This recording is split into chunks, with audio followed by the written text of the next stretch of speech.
Everyone, this is Tyler Dinsmore, and I'm going to share what I have for the discussion one. I just put together this presentation. So for biophysical theory of human behavior, I just have that this is the result of either biological makeup or some type of organic dysfunction that's inherent in the individual. This could be maybe like ADHD or depression. It's just something that they can't control. And then ecological theory of human behavior, I have the interaction of the individual and the environment. So this might be something like family violence, maybe a bad neighborhood, or neglect.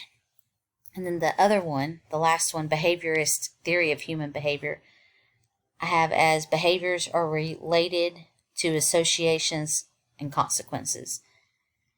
And that's the one that I believe is the most useful for special educators. And that's because a teacher creates the environment that the students walk into. And that environment can be a happy, safe place, or it can be a miserable, not safe place. And so I feel like this theory would be the most useful for a teacher, being that she can control this. Because she or he can't control the other things. So, but anyway, that's what I have, and I hope everyone has a great night. Thank you.